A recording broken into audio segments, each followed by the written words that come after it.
So, Ceri, tell me about RESTOKE and how the performance of Seams began.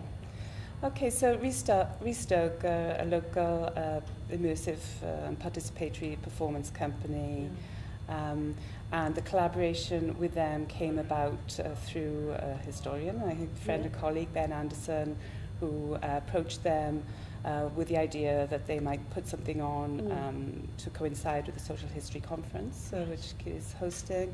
And RESTOKE liked to work with stories, and we knew they knew the time frame was really short. So Ben suggested that they contact me because I run a series of I run workshops, walking and writing, walking and reading workshops, geopoetics, so creative responses to place workshops. Geopoetics, I love that. Yes, nice.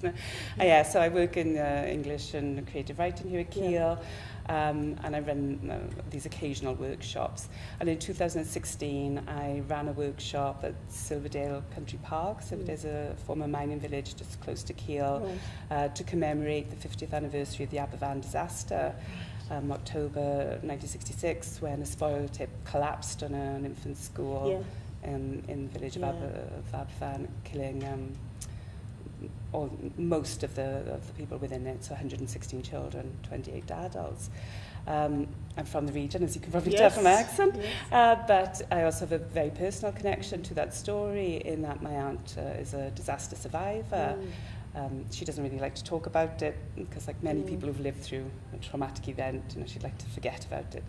But she was a young teacher at the time, just 24 years old.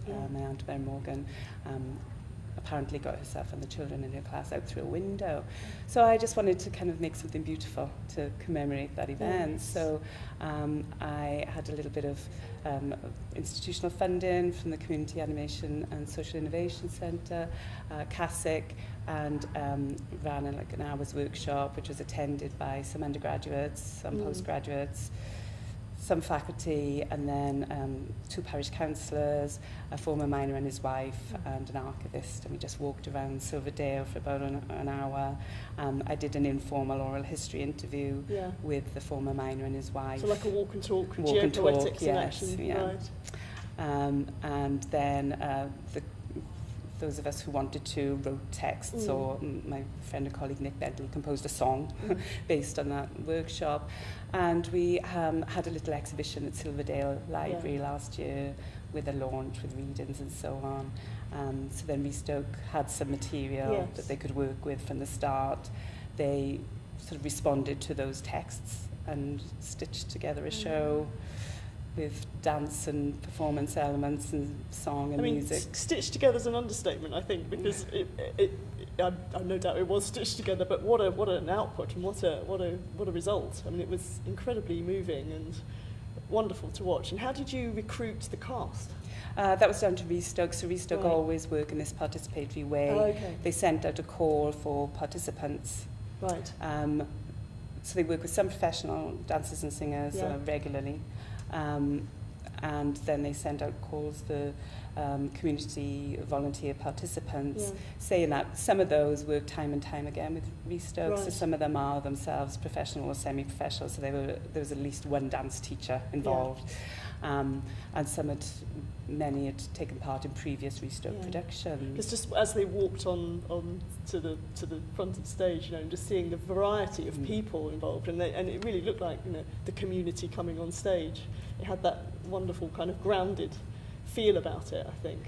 Yes, I wasn't involved in the communications around the recruitment of participants, but Claire Reynolds of RESTOKE did say that many of the people who contacted them had mining connections within their families, so it was meaningful to many of the people taking part in the show, and I think that emotion was sort of felt within the audience. And of course, mining communities often, I'm increasingly learning, feel a strong solidarity with other mining communities, and Aberfan was something that resonated with many people who were alive and remembered it at the time, but also will be felt quite deeply by other mining communities outside of South Wales, and so Silverdale and other local communities here would respond with great sympathy and empathy to that history and those memories. It seems to be a wonderful way of telling community history, or of involving people in the building and creating of community history. Do you have any other